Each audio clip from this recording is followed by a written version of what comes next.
Everyone, we will call to order the meeting of the Oxnard Council Community Services, Public Safety, Housing, and Development Committee. And Madam Clerk, if we can have the roll call and posting of the agenda, please. Chair McDonald. Here. Member Madrigal. Here. Member Zaragoza. Here. The agenda for this meeting was posted in the City Hall kiosk on Tuesday, July 20th, 2021. Thank you.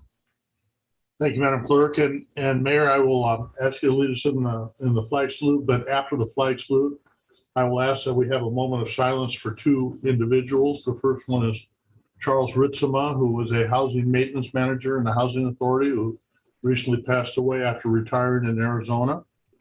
And the second one is the loss of Zach Gregson, who, in following his parents into a life of public service, his dad being a retired police sergeant, his mom a registered nurse. She originally started out with Oxnard Police and then is now a registered nurse with Ventura County Fire Department, lost his life in a motorcycle accident while off duty. Zach was a wildland firefighter for the Ventura County Fire Department. And not only was he serving the public in life, but after his untimely death, he became an organ donor, or his parents donated his organs at his wishes. And he also is still assisting the community, even though he's no longer with us. So we want to thank both of them for their service. So Mayor, if you lead us in the flag salute, and we'll take a few seconds afterward for a moment of silence. Thank you, Mayor Pro Tem. Our condolences to on behalf of the rest of us. Thank you for the families. I pledge allegiance to the flag of the United States of America and to the republic for which it stands.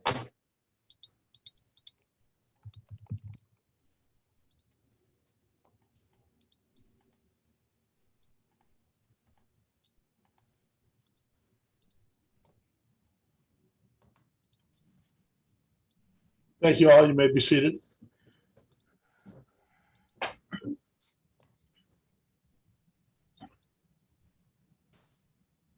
And this will take us to item B, public comments on items not on the agenda. And Madam Clerk, I show that Mr. Douglas Partello wishes to speak on this particular section.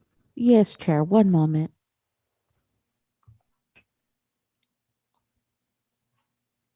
Mr. Douglas Hi. Partello? Yes, can you hear me? Yes, sir, we can. You have 3 minutes to speak. Thank you. Thank you. Committee chair, committee members, staff, and public. There's a couple issues I'd like to speak about tonight. One of them is access to public restrooms. It's important for the public when we go to parks and the beaches and things that we have access to clean and functioning restrooms.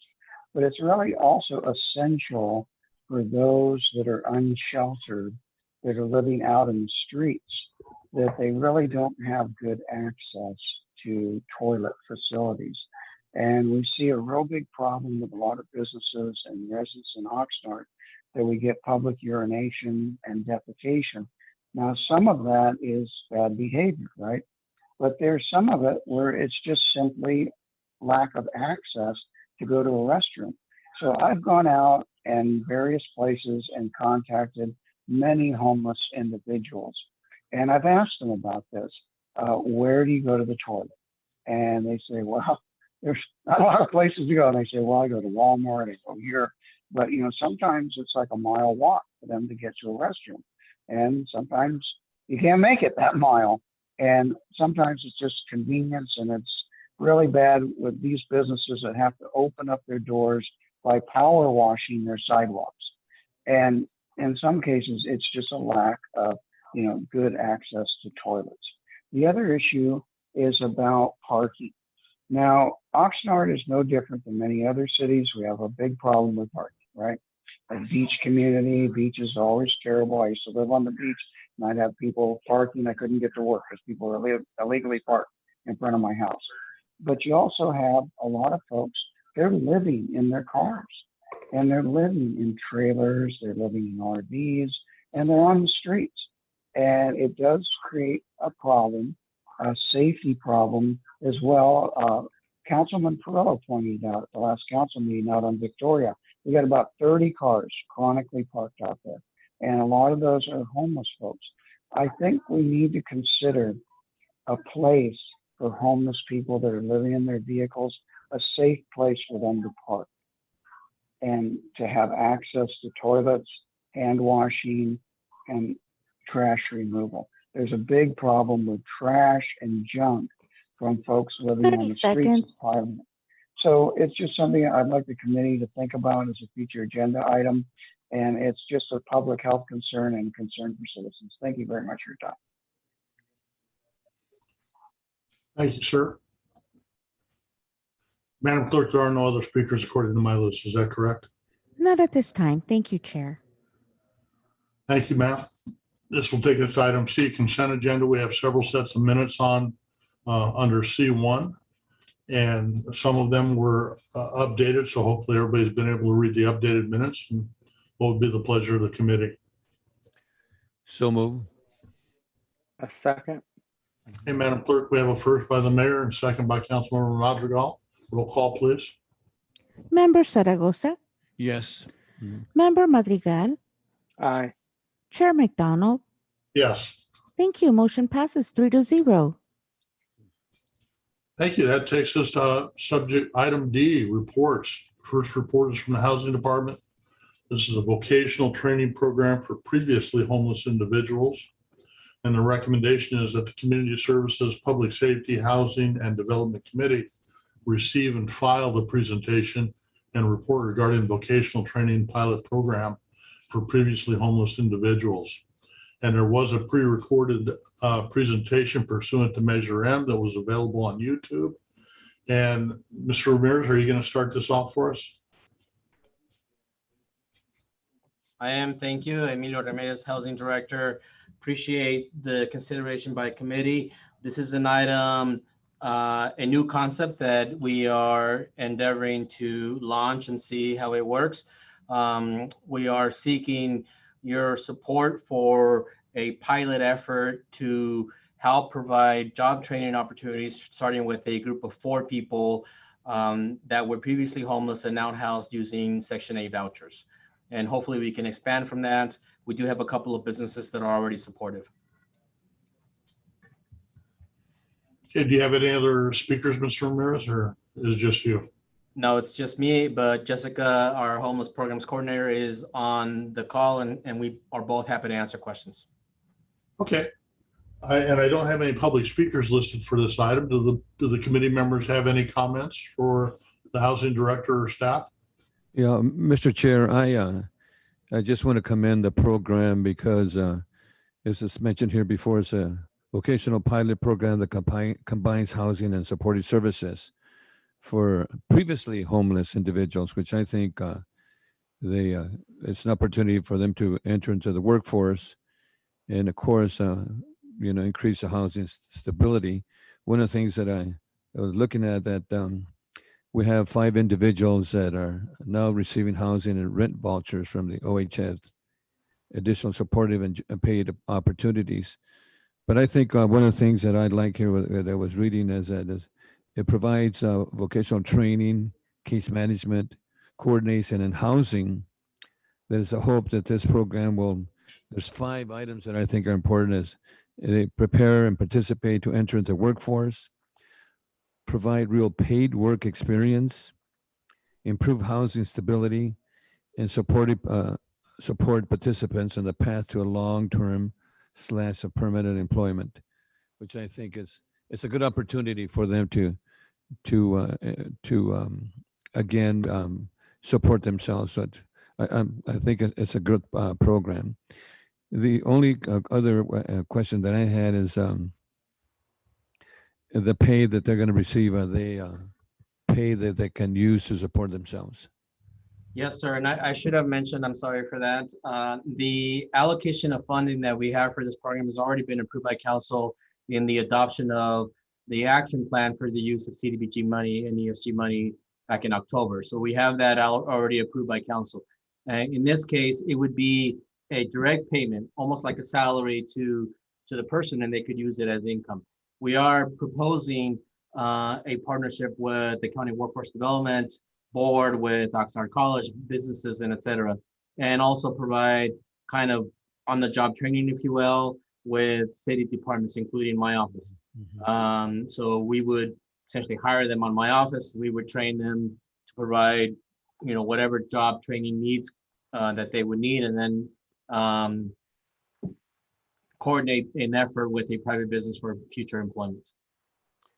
Well, I think it's an excellent program, and they're going to be mentored throughout, the process, right, Mr. Emilio?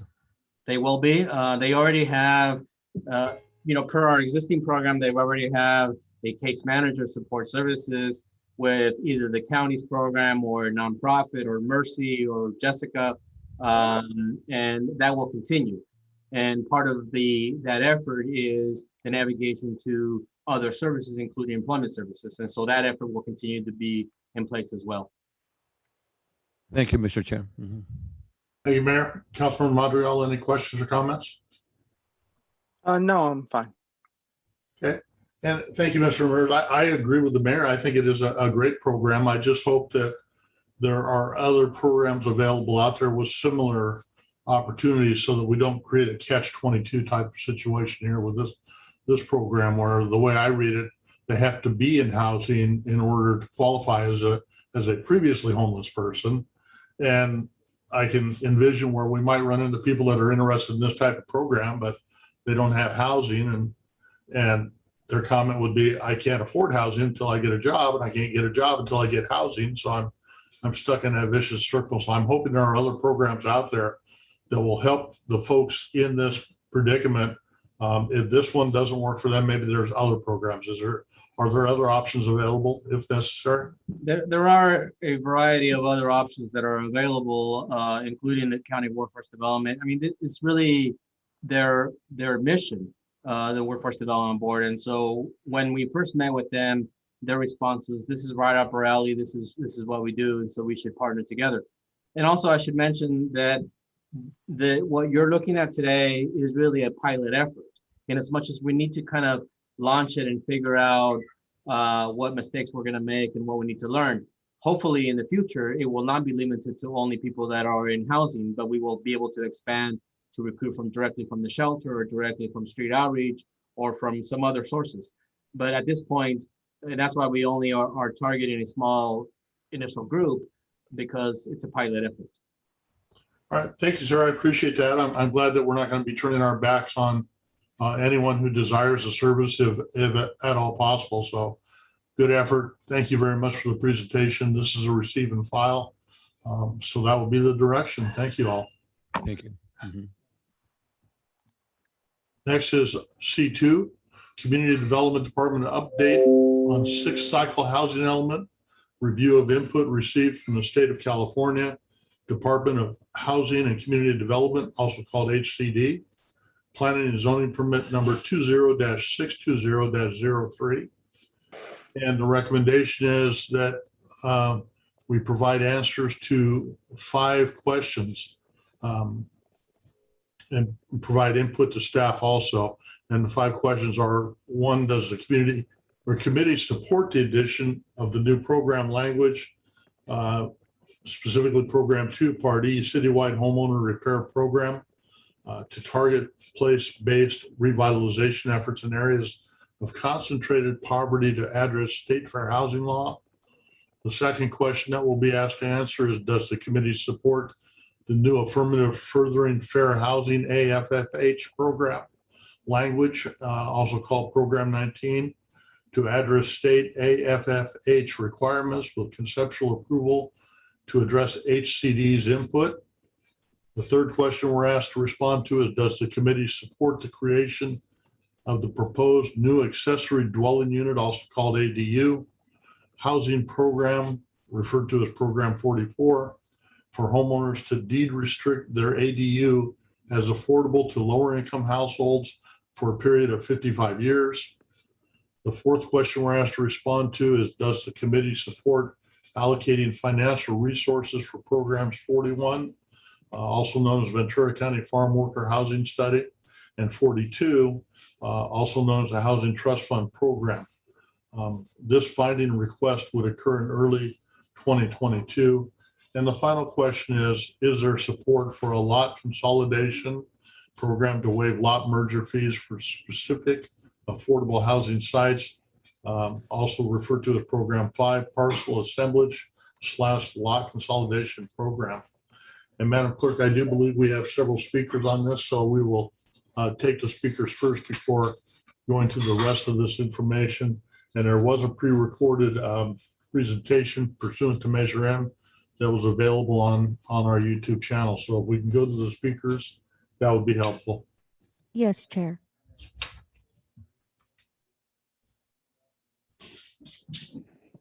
Mr. Gabriel Olmos, you may unmute by pressing *6.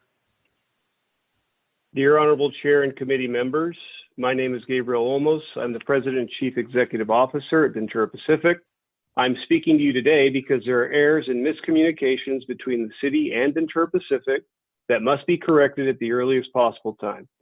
These errors have made their way into your pending housing element update where they persist and do not belong. My request today is that the city correct the errors and remove all references to Ventura Pacific's Colonia Road property from your housing element update. You likely already know what a substantial and long-term contributor Ventura Pacific has been to the vitality of the economy of the city of Oxnard. But I hope you'll allow me to offer just a brief refresher. For 75 years, Ventura Pacific has been a premier grower and packer of California lemons. We began here in 1942. During the 1970s, our company was purchased by growers and became the thriving cooperative it is today. During this period of growth, Ventura Pacific began marketing its fruit through Sunkist, and we continue to do so today. Our lemons are sold domestically as well as exported throughout the world. Which brings me to the specific reason that I am appearing before your committee this evening. Over the past several years, Ventura Pacific has worked hand in glove with the city to expand our Oxnard operation.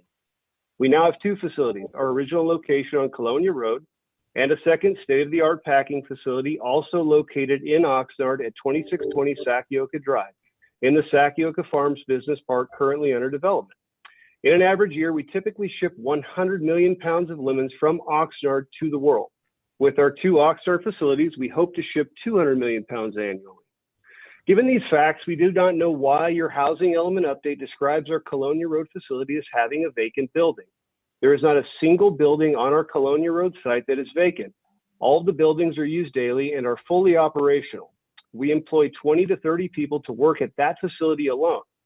This should be well known to your planning department and the authors of the housing update. We toured our facility with several of your top planners in September 2020.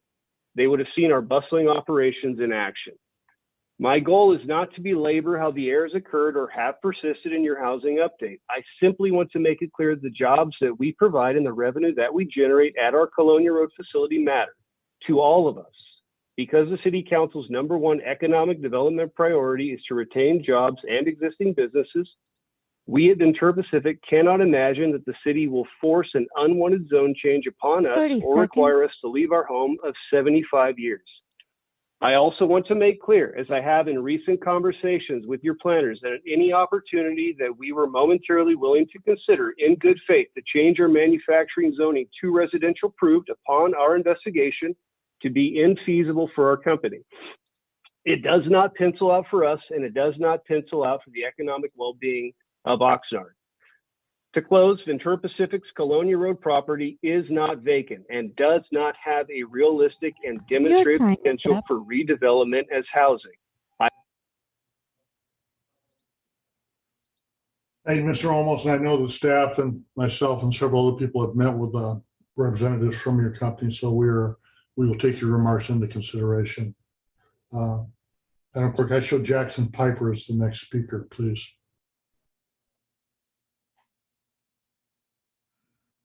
Mr. Jackson Piper. Hi, good afternoon. Thank you for letting me speak. I wanted to say first, I am supportive of the proposed additions to the draft housing element that are listed here.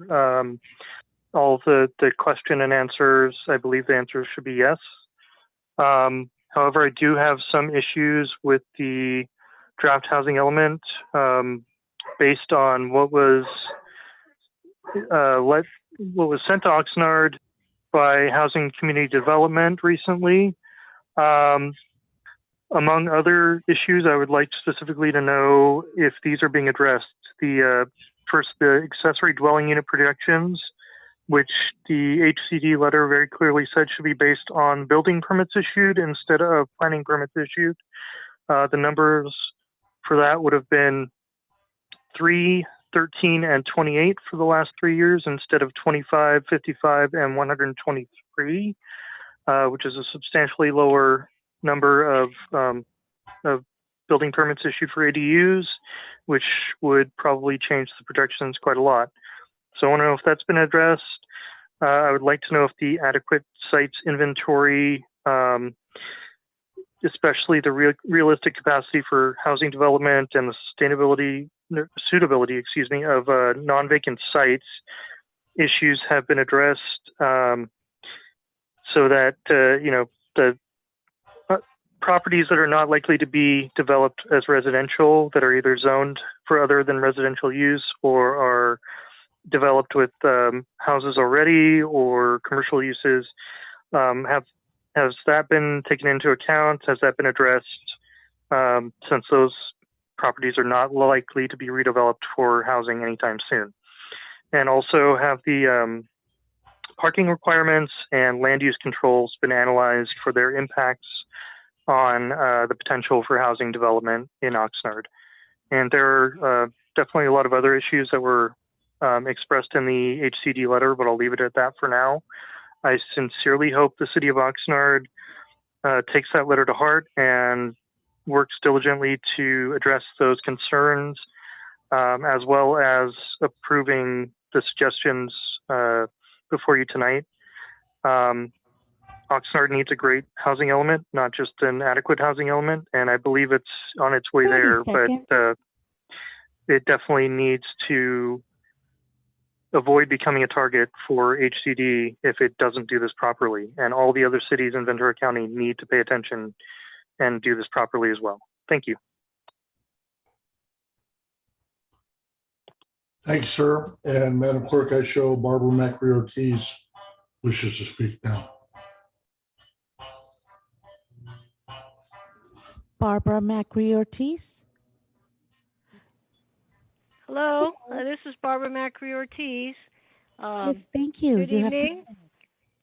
Can I start?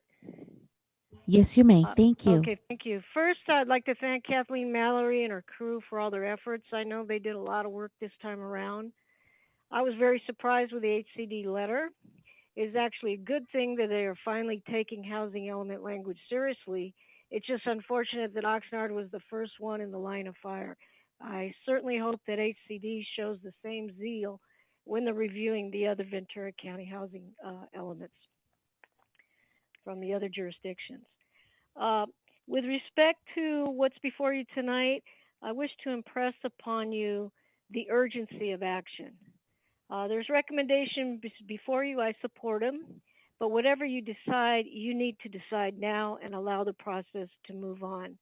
Most important consideration, I think, is to allow this entire housing element process to be completed so a housing element can be adopted and sent to HCD before the October 15th deadline. Because if Oxnard misses the deadline, we will cut ourselves off from a lot of state grant and other funds for housing, and that'll really hurt the city. Oxnard has a lot to do and needs to be able to continue to access grant and other state funding in order to get the job done. So we have to be in a position to get the element adopted on time. That's critical. As for my recommendations, I think the city needs to appreciate that the emphasis on state law is very clear. It's to encourage and facilitate the development of affordable housing. And I think this is the one where we need to start having our policies make sense in terms of that state requirement. Getting affordable housing built today is harder than it's ever been. The city needs to figure out how the housing and planning departments do not have to continue working at cross purposes. Even as money is getting tighter and tighter, the requirements put on our housing developments are getting more expensive. The city's internal rules and policies are changing. The way that puts even more of a burden on affordable housing. Impact fees have increased. Policies for crediting traffic fees toward actual expenses have been foreclosed. It is very frustrating because unfortunately, there is only one thing certain. City fees and the cost of 30 development will be seconds. more. We absolutely need to have a mechanism to waive fees to provide help to these developments because we look to the housing department and Emilio to bail out affordable housing projects, but we're missing the boat because we're costing ourselves a big price. The recommendations before you cost money, but you need to prioritize. If you want to spend $200,000 a year for code enforcement, you need to support homeowner repair programs Your time to is make up. that sense. I've got a lot more to say.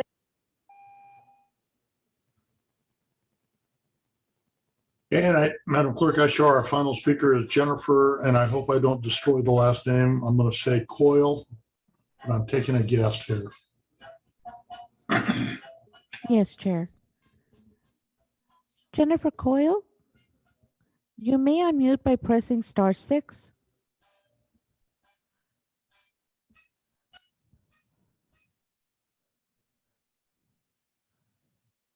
Ms. Jennifer Coyle? Hi, Thank you. thank you. You have 3 minutes to speak. Thank you. Thank you. I'm Jennifer Coyle speaking on behalf of House Farm Workers. We've submitted written comments, and I just want to quickly highlight 2 of those comments. In question 4 before you, asking about the committee's support allocating financial resources for programs 41, the Ventura County Farm Worker Housing Study, and 42, the Housing Trust Fund Program. We appreciate that the City Council included these programs in the draft housing element and note that HCD has asked for future funding commitment. In terms of the Ventura County Farm Worker Housing Study, Ventura County is serving as lead for the study and coordinating requests for participation and financial contributions by every jurisdiction in the county. Recent events remind us of the importance of a safe and secure food supply with a stable, healthy agricultural workforce living in quality, affordable housing. Given the concentration of farm workers in Oxnard, representation of the city is especially important in the countywide farm worker housing study, so we urge your further support. Secondly, the Housing Trust Fund of Ventura County has demonstrated years of success in providing early project support needed to develop permanent affordable housing. The trust works closely with House Farm Workers, so I can report that they are proud of their partnership on projects in Oxnard, developing 6 projects here so far. Those projects and the financial amounts are listed in the written comments. Local match funds continue to be needed by the Housing Trust Fund to leverage successful grant awards from many sources. A concluding comment is about further meetings to discuss the housing element. There are additional policies and programs in other sections of the housing element and proposed revisions in response to the HCD comments that we would like to discuss prior to the formal public hearings of the Planning Commission and City Council. In today's presentation and staff report, the next steps states that you do plan in August and September to have meetings with community and housing advocates on the HCD written input and the new and amended program language. So we look forward to these meetings when we can see a track changes version of the May 2021 version of the housing element that includes the full response to the HCD comments. Thank you. Thank you, ma'am. And Madam Clerk, I don't show any other speakers, correct? You are correct. Thank you, Chair. Thank you. And because this is such an important issue that is between us and HCD and a lot of very strict timelines, I think it would be appropriate if we check with staff and see if there's any additional comments. And I'll start first with either the city manager or the assistant city manager to see if either of them have any comments on this topic. Thank you, Chair McDonald. I would like to make some comments, Ashley Golden, Assistant City Manager, and support for this committee. And I would just, before we jump into the big discussion before you this evening on the policies. I did want to just remind everybody about the timeline with the housing elements and a reminder of how important it is, as Ms. Ortiz also said, of submitting this no later than October 15th of 2021. And just as way as background, although SCAG only adopted our RENA numbers on March 22nd of 2021, yes, only 4 months ago and in the middle of a pandemic, we have been working on this as staff since November of 2019, bringing a consultant on board back in March of 2020, kicked off a variety of public outreach in the summer of 2020, underway in a pandemic. We did Zoom meetings, online site selection surveys, community workshops. And since July of 2020, we've actually been before the committee, inclusive of tonight, 4 times, and to the city council 3 times. So we have tried our best in the middle of the pandemic to seek the policy discussions at the committee and council level, get that community input. But the driving forces really behind this schedule were not the pandemic, and we're not that. There's 4 driving forces. First, the RENA numbers. Not getting those until March of 2021 really backs us into a timeline from HCD of October 15th. So once we got those numbers, we were actually able to turn around our housing element within 38 days. The other driving force is the release of HCD guidelines, which came after many cities had already submitted their housing elements for that review. Then HCD has built into their timeline that they get 60 days to review draft elements. For us, that put us with not getting their comments back until July 14th. And then finally, the final requirement that they be submitted by the 15th. So from a staff and community perspective, I think a lot of times this feels really rushed, and I would guess that the council feels that as well. But this process has been going on for quite a long time, and really the HCD timeline and the RENA timeline drive these conversations to be a bit forced like this, if you will. So also, as I said, we were able to submit our housing element just 38 days after the RENA numbers were released. And in that 38 days, we held 4 public meetings. And so now we're before you this evening trying to get some final feedback that we can then take and go to the community in August. You heard that referenced on some of the calls this evening as well. And then we need to be back before the Planning Commission in September, and then back to the full council in October so that we can meet that October 15th timeline. And Chair, because you've already read the 5 recommendations, I just want to briefly turn it over to Ms. Mallory, who's our project manager on this, to just highlight how we can hopefully move through this evening. But lastly, there are some changes that the city manager's office is recommending, even from what's in the staff report tonight. So the staff report took the most conservative approach in response to HCD's recommendations. But when you get to each question, if you will, Chair, allow me to introduce some new concepts that we would like you to consider that we think are best for our community and not just based on what HCD is recommending to all cities. So with that, Kathleen, if I can see if you have any further comments before the council deliberates. Thank you, Ms. Golden.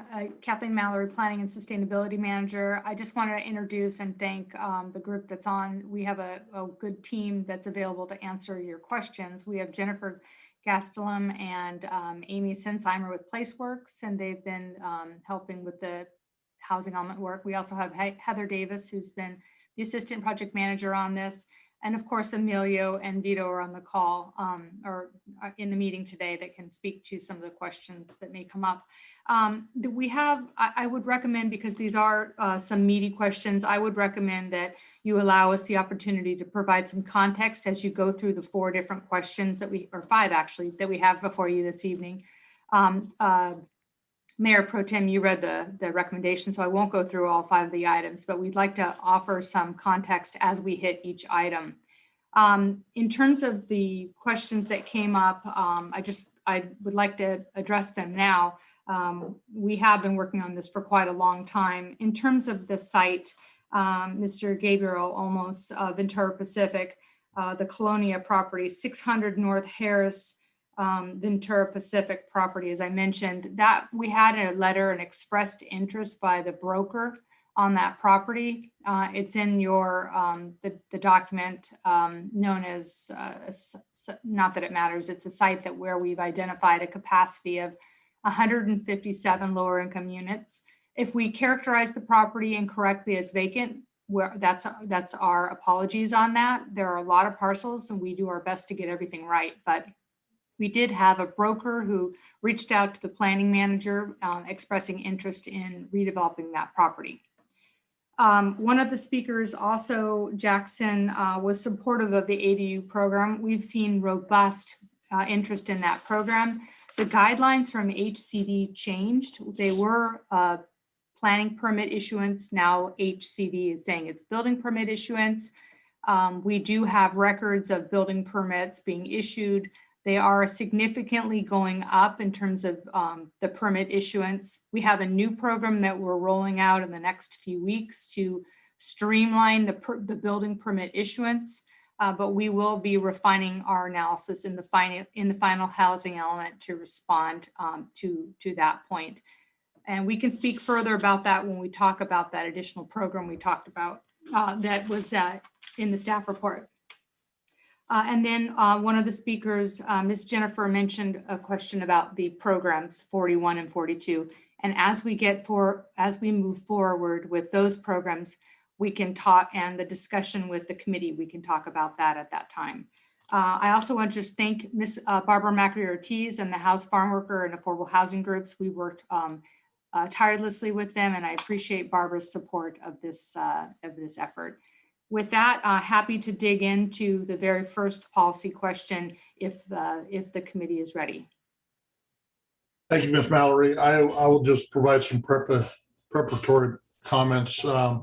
Having sat on SCAG for 4 years, the Southern California Association of Governments, which does the Regional Housing Needs Assessment, also referred to it as RHNA, we're seeing now the results of past cities not doing probably as good a job as they could have. And I think Oxnard has always stepped up to the plate, participated in the process with the way it was intended to be done. And I can tell you from my experience that there were several cities throughout Southern California, and SCAG represents all the way from Ventura County down to San Diego County and to the eastern border of the state. So it's a huge area. And there were some cities that said, sure, we'll set aside RHNA numbers, but we have no intention of building them. And they never did build them. And there was no repercussions at that time. Well, now we're seeing what's happened because of that process and some cities ignoring that process. And I can tell you, I talked to a peer of mine from a city in Los Angeles County who flat out said, we're an upscale community. We don't have any poor people that live here. We don't need to do housing needs assessment or provide housing. And that was the wrong attitude to take. So now we're seeing the state promulgate rules from their level down to us, like density bonuses, parking concessions, which has been taken out of our hands in a lot of this process and creates grief for us, but it is what it is. We have to deal with it. They've set some very stringent timelines. And if we don't adhere to those timelines and successfully complete the process, there will likely be penalties for that. So based upon staff's comments, I think what I'd like to do is break these 5 elements out, do one at a time. So we'll start with item number 1. Does the committee support the addition of new program language? And I'll open it up to comments from the committee. Mayor? Yeah, Mr. Chair, I do support, item number 1, that's the addition of a new program language that provides homeowner repair program for the efforts in areas that are concentrated by poverty to address a fair housing law. So I support that item. I think it's important that we support it. Thanks, sir. Councilmember Madrigal, any comments?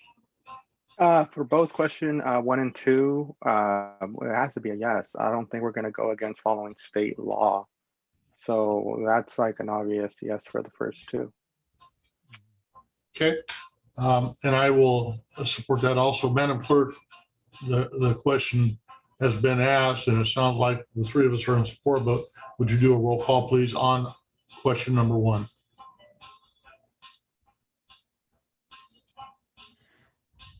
Member Madrigal, Aye. Member Zaragoza, Aye. Chair McDonald. Aye. Thank you. Motion passes 3-0. Thank you. That'll take us to question number 2. Does the committee support the new affirmatively furthering Fair Housing Act, AFFH? And again, I'll open it to comments. Mayor, do you have any additional comments? Yes, and I do agree. I support that item, and I think it's really important that we support the fair housing AFFH program languages to address the state requirements for conceptual approval of that item. Yes, I do agree with that. Thank you. And Councilmember, you said you would agree to this too, but do you have any additional comments? No additional comments at this time. Okay. And I would support it also. So Madam Clerk, if we can do a roll call on question number 2, please. Member Zaragoza, Yes. Member Madrigal, Aye. Chair McDonald. Yes. Thank you. Motion passes 3-0. Thank you. That takes us to question number 3. Does the committee support the creation of a proposed new accessory dwelling unit ADU housing program? Chair Mayor? McDonald, I'm sorry, this is one where I think providing a little context to the area, and this is one where throughout those 4 or 3 committee meetings and this evening in council, we've heard a lot from the community as well as from the council with, I'm going to use the word concerns, but concerns, can we really get to 1,000 units? And secondarily to that, and Councilmember Madrigal has raised this throughout this process, the number of units and also how can you guarantee that these are going to be affordable?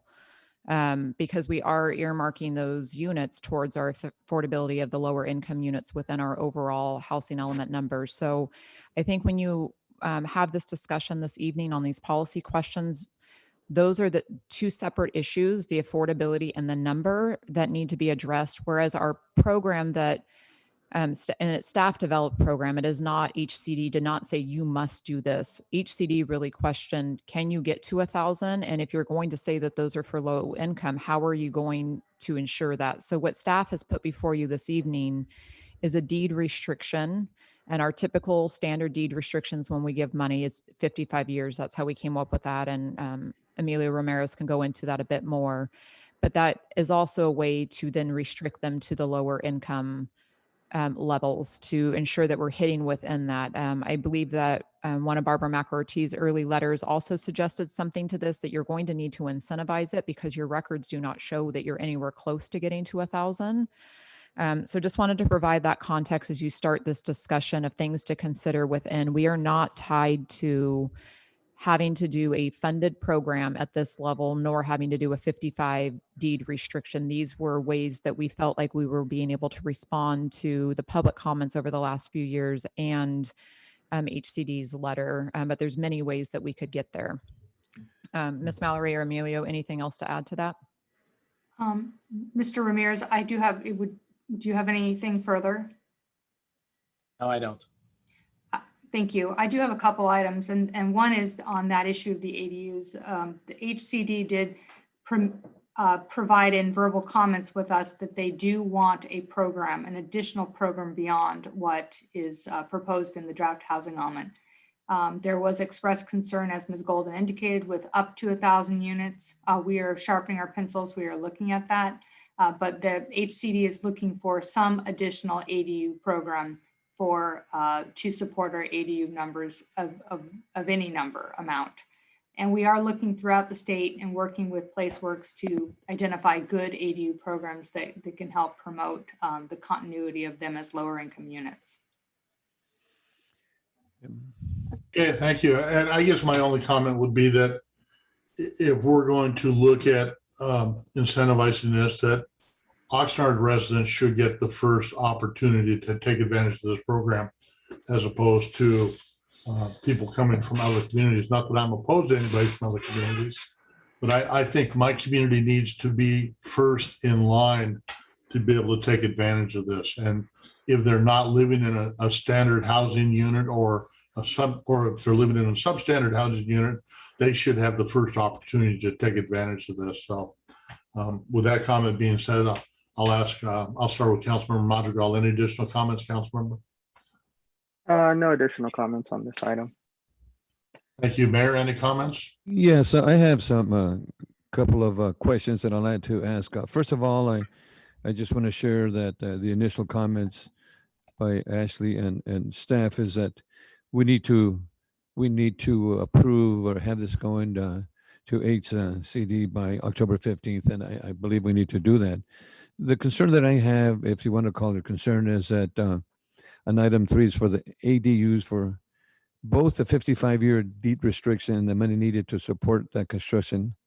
Can staff explain why the restrictions is required at all? And how many 55-year, why was the 55-year recommendation? How did it come about? It's a question I have. So why the Mr. 55-year restriction and the money needed to support the ADU construction? Mayor Emilio Ramirez, Housing Director. The 55-year term of the agreement came from my office. It was a recommendation that we made to community development. The 55-year restriction is fairly common when there is a public subsidy for the development of affordable housing, i.e. building apartment complexes or things like that. It was part of a legislative requirement in the form of redevelopment law and in the use of state funds. So it comes from that standard.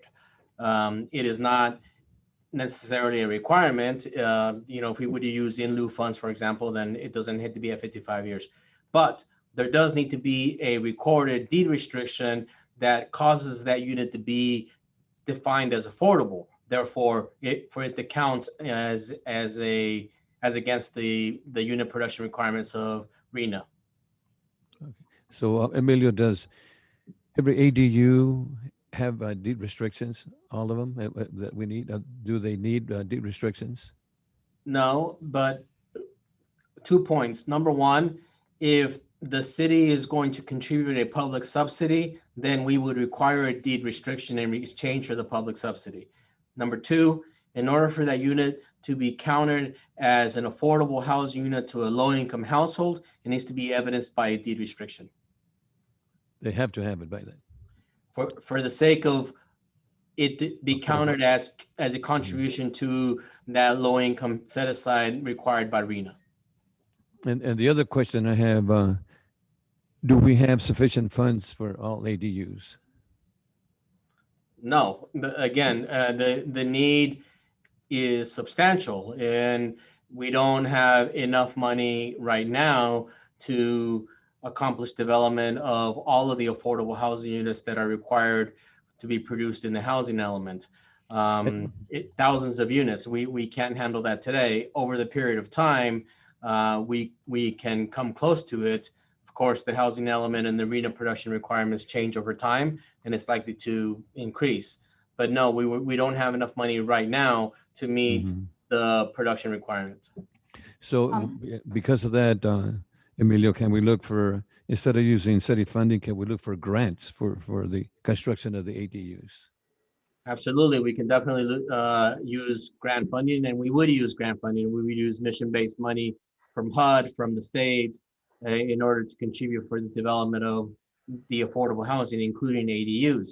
If we do that, then those public sources of money are going to then require a deed restriction. And the question I asked initially, do we have any funding? And you said we wouldn't have enough funding. Is HCD, are they requiring funding for this program at all? May I offer some feedback on that? Mayor, the HCD is not requiring funding. When HCD reviewed the document, our housing element, they asked for an additional program. This is the program we put forward, as this is staff initiated.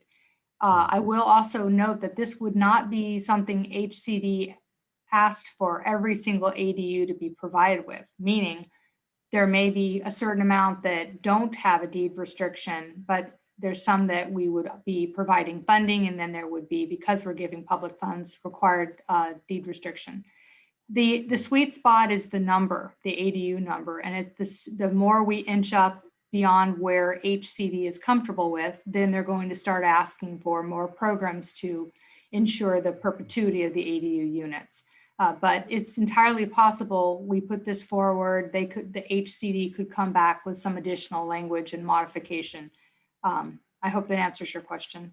Yeah, thank you. My last, the last question I have, Mr. Chair, is as I mentioned in the last committee meeting, is if people do go for this program for the deed restrictions, 55 years is a long time, and I'm sure that the disclosures are going to be very, very important. That people understand what they're getting into. So later on, 10, 15 years from now, it'd be very difficult for people to come back and say, hey, the city told me to do this, and the city told me to do that. So I believe that staff, if once we do go into this program, if we do, I'm sure that we probably will, that we have some really good disclosures and understand what the people are getting into. So thank you for that. Mayor, a comment if you don't mind. Go ahead. The decision to accept the public subsidy and therefore have the deed restriction recorded is on the homeowner. It is not a requirement. They would apply to our program to receive that public subsidy, and in exchange for their decision to apply, we would impose a deed restriction. Oh, okay, well, that makes sense. Well, thank you for the explanation. Thank you. That's all, Mr. Chair. Thank you, Mayor. And I think we need to recognize that this is going to have an impact on our city in terms of staff and resources. And because we put a deed restriction or a deed restriction is placed on a property, doesn't necessarily mean that that deed restriction is always honored when the property is transferred. And I've seen many cases where properties had deed restrictions that prevented the transfer, and yet they were still transferred anyway. So this is going to require monitoring on our half of the equation to make sure that those deed restrictions are being honored on, right. Maybe on a yearly basis. I don't know how staff would do it, but it's not something where we can just say it and so, okay, it's good for 55 years. It needs to be continuously monitored to make sure. And as Mr. Ramirez said, these are people that are asking for funding, understanding the deed restrictions going to be placed on their property. And I think the counter to that is if they don't want the restriction, then they would have to consider another program to get into to help them, provide financial support. So any other comments from the committee? And Mr. Chair, most of the time, those concerns come up when they want to convey the property, or they want to sell the property, or they want to borrow money in the property. Probably may borrow money might be okay, but I'm not sure. But then the deed restrictions come up because we have quite a few projects where they do have deed restrictions. So my whole thing is that people need to understand what they're getting into. I think it's a good program because we need ADUs. I just wanted to make those comments. Thank you. And I would agree. And I would think that if things change, they need to convey the property, that the equitable solution would be repay the amount of money that was given to you that caused the deed restriction, so that the restriction can be left, removed. But I don't know. I see Councilmember Madrigal shaking his head. No, he doesn't. I don't think he likes that idea. But Councilmember, any comments? I don't think we can pay off this. If we have a 55-year restriction on an ADU, I don't think we can pay it off. Is that correct? I think it has to continue with the property. Is that correct, Amelia? Or I'm not saying pay it off. I'm saying that if the property is asked to be transferred, that they would reimburse the amount of money that was given to them through the program to help finance it. And it was my point, but I'm not sure. Councilmember, I'll go to Councilmember Madrigal, and then I'll come back to Amelia if he's got a response.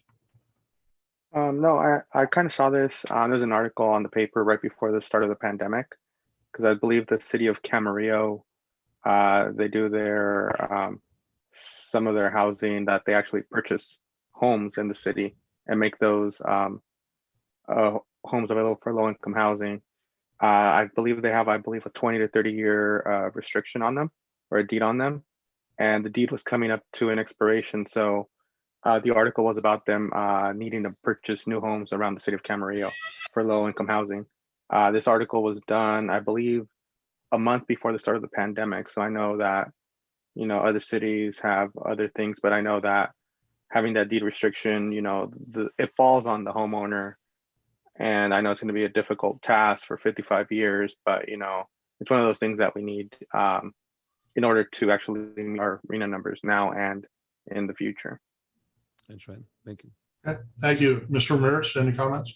Mayor, in answer to your question, the ability to escape the deed restriction, if you will, depends on the source of money that we use to fund the loan, the contribution to the affordable housing. I also want to make this point. The reason that a contribution of a public subsidy goes to the production of an affordable unit, in this case an ADU, is to allow the rent to be at an affordable rate while still allowing the homeowner to make the profit that they need to make. Okay, so we are not removing their positive cash flow. We are subsidizing the construction in a way that the rent that they make, which is affordable, still produces the profits. Otherwise, they would need the subsidy because they wouldn't have to make the profit. But since we want them to have the positive cash flow and still rent it at an affordable rate, then we subsidize it. So, Mr. Chair, so Emilio, then if potentially, as an example, the rent is $600, as an example, and the subsidy is $200 that they don't have to pay back. In reality, they're making $800. Does it make any sense? So, for example, if the market rate of a unit is $1,700, but and they build it on their own, they finance it on their own, and they rent it for $1,700, and assuming that pencils. But if we want to make it be available to a low-income person and we want to control it to be rented for $1,500 instead of $1,700, then the carrying capacity of that mortgage is reduced by some amount, $25,000. That $25,000 is what we fund, such that they still make the positive cash flow that they would have made had they rented it for $1,700. Right. Well, that makes sense. Thank you. Thank you, Mr. Ramirez. I appreciate the information. I wish I was a little stronger in this subject matter than I am, but it's nice having good staff to help get me through this. So Chair, on this one of the things we wanted to make sure that council saw in the proposed language is not only is this an annual contribution towards staff to oversee the program of $140,000 from the general fund that would be needed to be able to do this, and also support the rehab program that we have. But in addition to that, it's funding for the construction of the ADU units that would be these deed restriction ones. So that we expected to be part of the discussion this evening is kind of that mandate, if you will, for the funding source, and understanding that we just went forward with a budget that's not part of. So the recommendation within this is that wouldn't come about till fiscal year 22-23. But once that's in, that's part of the housing element of this annual program that's ongoing cost to the city. So just want to ensure that we're very clear in that without doing the presentation tonight. I know it's hard to remember all the details of each program. Okay, do we need to adjust the wording on question number 3, or do you want us to proceed with the way it's worded currently? I believe the language, Ms. Golden, I didn't know if you had a comment on that. No, I was just gonna say the language is fine. We just want to make sure that the committee is all clear on what is inclusive of that program does require ongoing funding, and the program as written is for 55 years. Those are, big policy decisions for the committee this evening that would be brought back to the full council in October. Yeah, my chair, just an understanding on the funding and the restrictions and so forth, but I'll support the item. Okay, Councilman Madrigal, any comments? No comments. Okay, Madam Clerk, the question is, does the committee support the creation of the proposed new accessory dwelling unit housing program? So you would do a roll call, please. Chair McDonald, Yes. Member Zaragoza, Yes. Member Madrigal. Aye. Okay, thank you. Thank you. Okay, this takes us to question number 4. Does the committee support allocating financial resources for programs 41 and 42? And this funding request would occur in early 2022. Any comments by the committee? Councilmember Madrigal? I'm sorry, Chair. This is another one where, one, there's a change to the timing of the funding based on new information that we learned from the county because they had their call with HCD today. But secondly, this is one of the ones in my opening comments when I was suggesting that the city manager's office would recommend a couple other changes. I'm happy to do that after the committee makes their comments, but I just want to make sure that that I would like to make some recommendations to both program 41 and 42, and Emilio and Kathleen as well. Kathleen for sure has some additional information from the county today, but Emilio has some additional information about program 42. I just soon hear the changes now because it's pretty hard to comment on something when you know it's going to change. But Okay, well, I just didn't want to lead it in turn. I was afraid of leading it too far. But in terms of program 40, get these right, 41, and as you heard from the public speaker today, and you heard that earlier in the previous committee meetings, the study is highly needed, and I think will benefit our county overall. The concern that we have in the language that was submitted to HCD is that it pre-commits the council to an undefined dollar amount of participating in this study. And while we agree with the study, we don't think that it's great that you're basically writing a blank check with the way that the language is written. So I'd like to turn it over to Kathleen with the recommended new language, but also what she learned from the county today on that new timing of their study, while keeping this program, again, in the housing element itself, just a little tweak to the funding side. Kathleen? Thank you, Ms. Golden. So first to deal with the time frame. So in discussion with the county, as Ms. Golden indicated, they met today, had a verbal conversation with HCD. There is a discussion of moving the timing for that overall program 41 to fiscal years 22, 23. And that then would be something that they would begin to look at the funding of that program and really begin that robust effort that fiscal year. In terms of the program language, I will read the revisions. It's substantially the same, but the issue is they previously made, the language previously said fund and implement a countywide survey, and we're concerned for the budget implications. So the recommended language would be the same. I'll highlight the change by indicating it as I go through.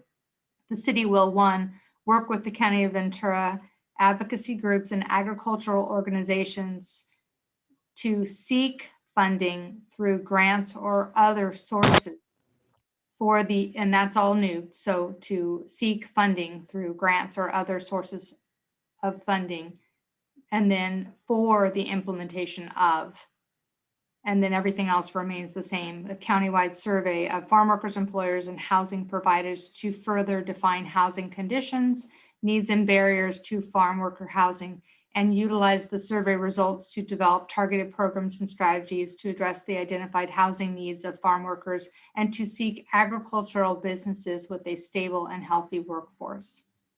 That is the recommended change. Okay, and I appreciate that. It's a little bit hard to process. It was a pretty substantial change, and I would have liked to see it in writing, but I understand we're on a deadline and we don't have that luck. Chair, if I can, really the change is that we were going to fund and implement to seek funding through grants or other sources and implementation. It's only that one section where it was a very clear fund and implement to seek funding and implementation. The overall concept, all the partners, everything else is identical. We were just concerned with how it tied the council's hand to fund. And at this point, the county doesn't know what that funding request is going to be. And as we heard, even the timing of that changed today. But overall, very supportive of and definitely support the need for that.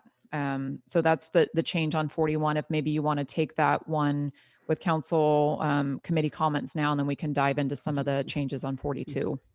I would suggest that we provided that the committee supports this change, that the wording be given to the city clerk so she can make sure that it's accurate in the minutes, because it is a change. So Do the committee members have any additional comments on the recommended change? I think you also mentioned something about year 22, 23. That is correct. And that's based on the county's need as of today, that would not be needed until fiscal year 22, 23, whereas your staff report says 22 sometime. 22. Yeah. Yeah, I wanted to clarify that. The funding to look for grants and other, what are their chances there of getting those kind of fundings in the future? Or the county's got to look into that and then work with us? Or is that? Yeah, so the county is going through the scope, the services, and they'll actually have an ask of all the cities within the county, and not sure even on that methodology if that would be the same ask of each city or different based on maybe the needs or participation. So that's partly why, again, we were concerned about that we will fund versus seek the funding. There needs to be more discussion about how much, what do we get for that? What do we do? Who's in control, some of those things, but also just the dollar amount. And if we can find other sources besides the general fund to fund that. So in other words, we're buying the house, but we don't have the funding yet. Potentially, as an example. Yeah. And also that from a housing element policy standpoint, it's actually within the county's housing element and their jurisdiction, and they're leading it. And the recommendations will be for all the cities at different levels, because we do all have different needs within farm worker housing production. Yeah. I just wanted to clarify that part. Yeah. Okay. Thank you. Councilmember Madrigal, any comments on the question? Yeah, real quickly, it was actually back to the original question I was going to have. And it really didn't focus on funding, even though I believe now funding is kind of a big thing. My question was actually on the implementation part. Just because from the original HCD letter, just like the first thing that came up was a lack of implementation. And to me, like working with another agency, it could be difficult because either, or multiple agencies, someone could drop the ball and it can't, if it's us, then okay, it's our fault. But if it's someone else, we're going to be the one that takes the hit. So ultimately, it's going to be a lot of work to get this done. Are we going to be capable of implementing this particular program? And then now, we're backtracking to next year. And from the looks of things, it looks like funding is going to be an issue, not just on our part, but from the county's part. And if they're going to ask other cities, we all know how that's going to go. So, we might be back here in a few months because, ultimately there was no plan, or unfortunately, it might be at the October council meeting right before this is due and everything fell apart. So, the implementation part is actually the part that scares me in this. Well, Mr. Chair, Ashley, and the Venture Housing Trust Fund, or the trust fund program, is pretty reliable. We're on the one before that one, though. We're on the farm worker study that the county's leading. Program 42 is the next one where we'll have some comments on that. Okay, but that's pretty reliable that, the county, is, I know, very conservative in their projections, and it's more of a contingency is what they're basically saying. Yeah, so the county is 100% moving forward with the study. Yeah. And Ms. Mallory, if you want to speak with how your conversation with the county today, that is definitely moving forward. It's more a matter of the timing of doing the survey and when they will be able to do that. And even our previous language the language that's in the draft right now to fund and implement the countywide survey of, sorry, I'm reading it off the web here, farm workers, employers, all of that is still happening and moving through. I understand the concern of Councilmember Madrigal of when is that and is it going to continue to get delayed? This is partly the concern from staff as well, as why is it in our element and why are we accountable for it when it's a countywide? The reason it got put in here was actually through the recommendation of this committee and then supported at the council because there is a need for it. I think what it comes down to is that need for the city to have it in its housing element or to be supportive of the county. And we have a great partnership with the county on these issues. Mr. Chair, I can share, Ashley, that I was involved with the county general plan. And the Board of Supervisors really supports farm worker housing 100%. And I'm sure that, I can't guarantee it, but I'm sure, that with the 100% support of the Board of Supervisors, that they'll come through. you know, again, it's a contingency as mentioned. Thank you. Mhm. Mayor and council members, I just wanted to respond to Councilmember Madrigal's comment about implementation. The housing element has very robust requirements for monitoring and reporting back to HCD. So there will be the requirements that we provide them with information on how we're doing in meeting those program elements. And that's a lot stronger this 8-year cycle in terms of reporting and hammers and sticks. So reporting will be very robust. You know, the downside to this is that HCD has put some very untenable timelines on us. Right. And I don't see where we have a lot of room to dilly-dally, delay, whatever you want to call it, that we have to make a decision. So the good side is that this goes to the full council for an ultimate decision. So we can hopefully fine tune the wording on this question when we get to that level. But what would be the recommendation of the committee for moving this forward to council with the request to change to the wording for full council's consideration? So move. I'll second it. Madam Clerk, if we could have a roll call, please. And just to clarify, this is still only for program 41, not 41 Yep, and I'm sorry. 42. Yeah, 41, yes. Thank you. Yes. And you'll be sure and get the wording changed to the city clerk so she can. Okay, perfect. Thank you. Yes. Thank you, Chair McDonald. Member Madrigal. No. Member McDonald. Aye. Member Zaragoza. Aye. Thank you. Motion passes 2-1. Okay, and Ms. Golden, before I jump into question number 5, any additional comments on 5, or can we go ahead? So for 4, there was 2 parts to 4. So you guys just took the one on 41. On 42, yes.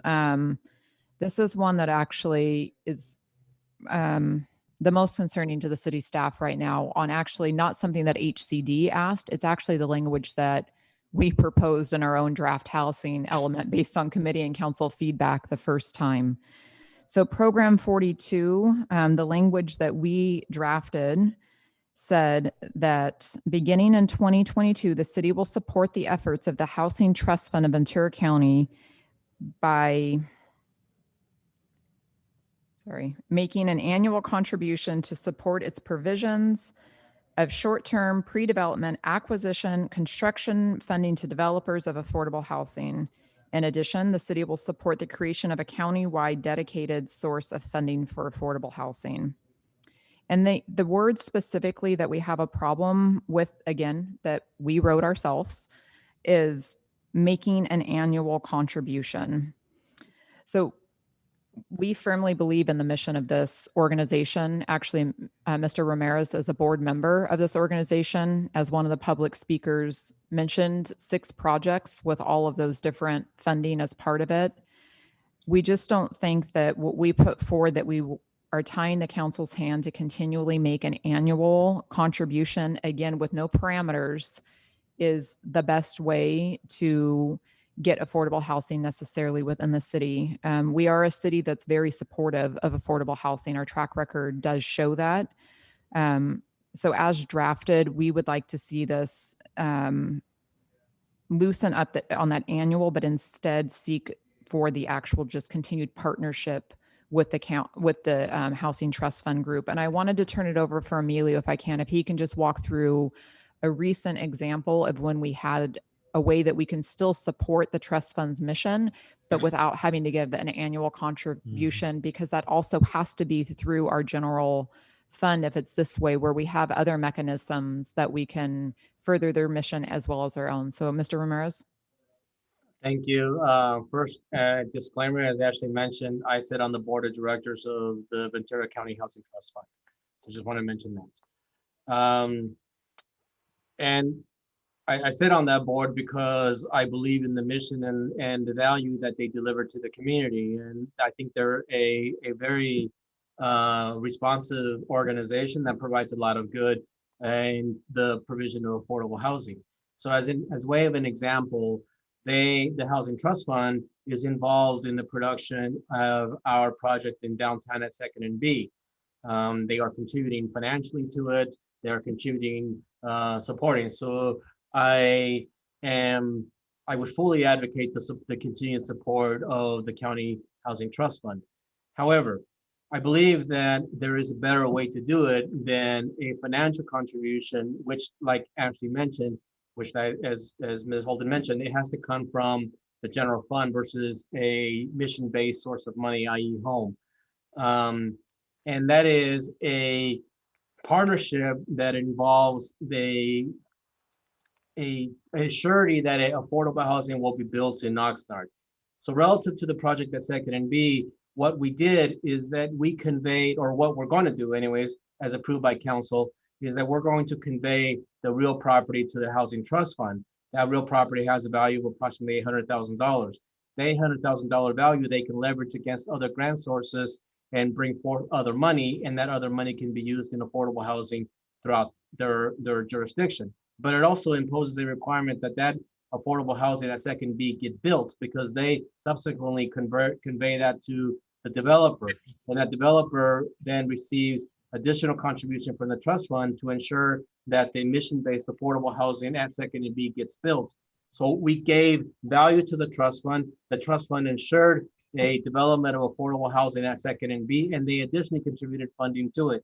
And we believe that that's the right partnership that we should undertake in the future support of the trust fund, instead of a dedicated annual contribution of cash where we don't know for sure which project is going to be developed. Okay, thank you. And Madam Clerk, just for clarity, the vote we just took was on section 4, strictly relative to program 41. 41, right. That is correct. Now we need to go back and take a second vote on number 4, strictly relative to program 42, the Housing Trust Fund program. But I want to see if the committee members have any additional comments regarding program 42. So, Mr. Chair, so the wording of the annual contribution is not the route we want to go, right? That is correct. I want to say Mayor Zaragoza, and I'm trying to say Committee Zaragoza. That is correct, but this is one where we don't have exact language proposed. We really want to go back to the House Farm Workers Group, because they were the ones that advocated for this so heavily, and actually the language that we put forward came from them. I say city staff presented, it's our language because we did send it forward to you as a committee, but we really would like to seek additional input. But I think what we are looking for from the committee this evening is concurrence with the annual contribution not being the proper language, but instead, again, similar to our language on 41, looking something more for seek funding for the continued partnership with something more along those lines that's a little more flexible, because it's not just money that we hand over to them. As Emilio gave the example, it could be land, it could be other funding sources, and other partnerships that are available to further the same mission. So, Mr. Chair, Ashley, what does that do to our timing? Are we okay with October 15th? Yes. Kathleen already has meetings that she's working on for August to do the community outreach. And one thing that I should have mentioned earlier, the October 15th deadline is a firm deadline. That is one that there's a lot of risk if you don't meet that. But you also always have the option to amend your housing element. And I did not mention that earlier, and I should have. So as Mrs. Mac-Ortiz mentioned, it's important to hit that. We can continue to work on things and make changes, and we will probably need to do that anyways, because we'll kick off a general plan partway through our housing element. So it's a good tool that's before the council and the committee in the future is to consider further amendments. So Mr. Chair, that gives me some ease right there, because potentially what we pass today, potentially we can amend in the future. But again, the most important thing is try to get as close as we can to what we want and what HCD wants to meet the October 15th deadline. Thank you, sir. Thank you, Mayor. Councilmember Madrigal, any additional comments? Not on this one. Okay, so Madam Clerk, the question for second part of question 4 would be, does the committee support the amended wording for program 42 to move forward to council? And if you could do a roll call, please. Member Zaragoza, Yes. Member Madrigal, Aye. Chair McDonald. Yes. Thank you. Okay. Ms. Golden, is it okay to move to number 5 now? Yes, and I finally don't have any comments for you. Oh, I'm heartbroken. Okay, this is the final question that's before us on this item. Is there support for lot consolidation program to waive lot merger fees for specific affordable housing sites, program 5? Members have any comments? Yeah, Mr. Chair, I'm sure that they probably staff can give us a little information on that, because my understanding that by doing some lot merging, that potentially is going to help us a lot with the affordable housing sites. And is that correct, Mr. Emilio? Okay, Councilmember Madrigal, any comments? I just had one question, and I probably already know the answer, but I'll still ask it anyways. Would this only be for affordable housing? So if no affordable housing is going to be built on the lot mergers, then obviously fees will not be waived, right?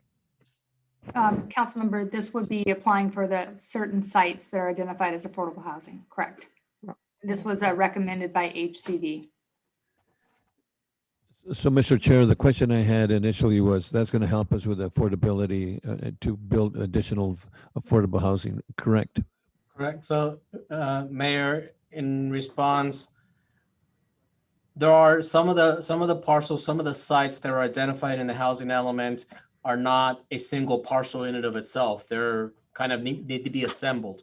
In an effort to make that site be viable, then we need to kind of merge one or two different parcels to create a site. And that's what this is after. Oh, okay, thank you. Yeah, I guess my only question would be, what kind of number do we anticipate not having in the housing fund because we waived the lot merger fees? I mean, do we have a ballpark idea of how much revenue will not come in because of this? We do, council member. It's around 75,000. And this is one of the programs, and that's over the course of 8 years, council member, because we've identified roughly 17-ish sites. And as Mr. Ramirez indicated, the goal is to remove barriers, and parcel assemblage is considered a barrier from HCD. And so that would be 75,000 over the 8-year window. Okay, well, that's not a huge number, but it's still a number. So, okay, Madam Clerk, the final question we are asking is there support for a lot consolidation program on behalf of the committee to move this forward to council? So if you would do a roll call, please. Member Madrigal, Aye. Member Zaragoza, Aye. Chair McDonald. Aye. Thank you. Okay, that takes us to item number 3, Housing Department Encampment Response Project and related agreement. The recommendation is that the Community Services, Public Safety, Housing and Development Committee, 1, review the Encampment Response Project Plan. 2, recommend the City Council approve a plan and updated timeline for encampment response to an existing encampment near Ormont Beach. And 3, recommend the City Council approve and authorize the mayor to execute an agreement with the County of Ventura County Healthcare Agency to provide encampment outreach, case management, and motel voucher administration services. And there was a pre-recorded presentation pursuant to Measure N that was on our YouTube channel.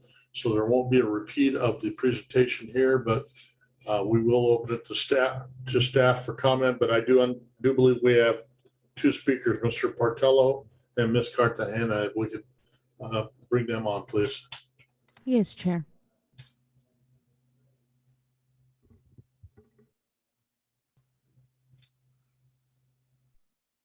Hi, can you hear me? Yes, Mr. Partello, you have 3 minutes to speak. Thank you. Good evening, everyone, again. I have a few questions and I have a few comments. I was wondering how many vouchers. Also, the length of stay. I know that the agreement is for a year with Ventura County.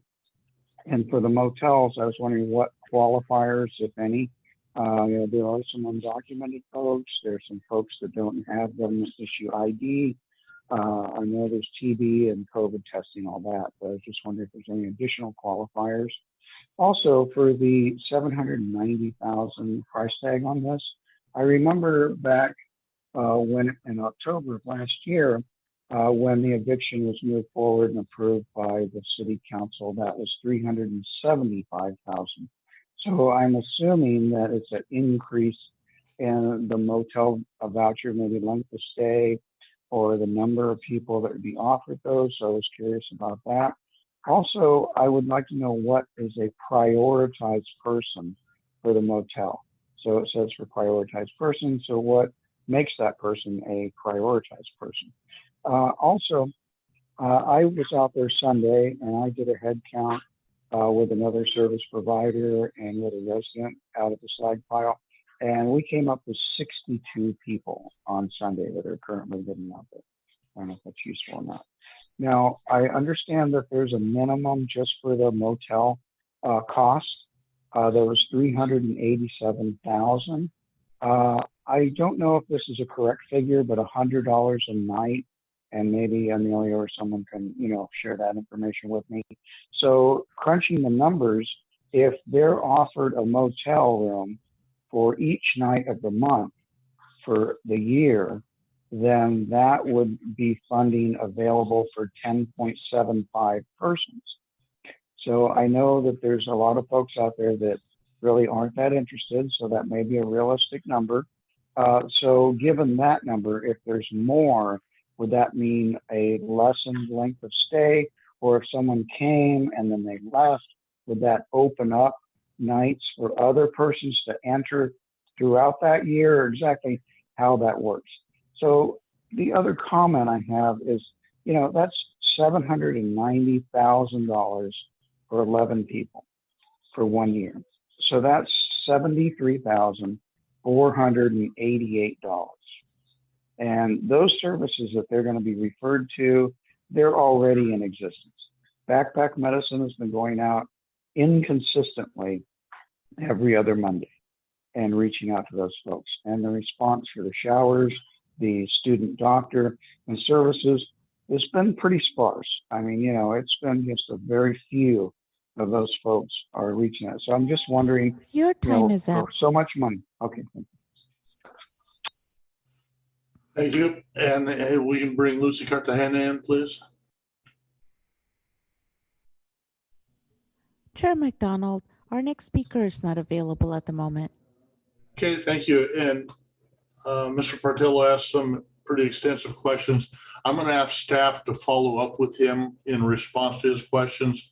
We are running on a time limit. We have about 7 minutes left for our meeting time, and I'd like to see if we can wrap it up without terribly impacting the next meeting behind us. So if staff could follow Mr. Portillo with responses, I would appreciate that. Absolutely. So what's the pleasure of the committee? Any deliberation? Councilmember, no? Mayor? No. No. Mm-mm. No? What would be the pleasure of the committee? So move. Second. Okay, Madam Clerk, we have a motion and a second. Roll call, please.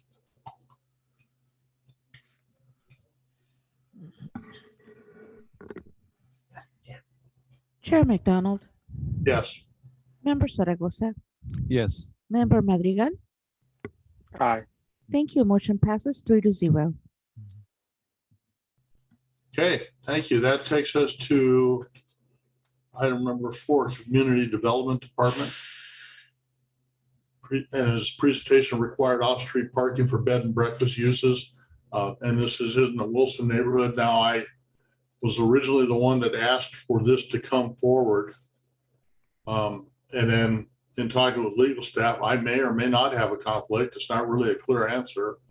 But because I may have a conflict, I'm going to recuse myself from this discussion and hand the meeting over to the mayor to finish the rest of this meeting in his presentation, and I'm going to depart for the evening. So, Mayor, it's your ship now. Thank you. Yeah. Thank you, Mayor Pro Tem, and I know Councilman Oscar Madrigal and I discussed this, and he says for me to continue since I'm here on the dais. So I'm going to go from there. So this is a presentation of the required off-street parking for bed and breakfast uses. And the recommendation is that the committee service, Public Safety, Housing, and Development Committee, received a summary report on the off-street parking presentation for bed and breakfast uses to Chapter 16 of the Oxnard City Code, OCC, and two, to provide input on the required off-street parking for bed and breakfast uses, and three, to determine if staff should pursue a zone text amendment ZTA in Chapter 16 of the Oxnard City Code, OCC, to modify the existing off-street parking requirements for bed and breakfast uses. And this, of course, was recorded under Measure M. It's a pre-recorded presentation. And before we continue, we do have a speaker on this item, and we have a speaker, Kathleen Behrens.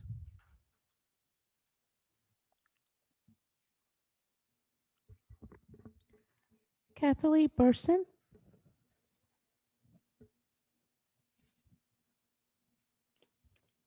Kathleen, you may unmute by pressing *6.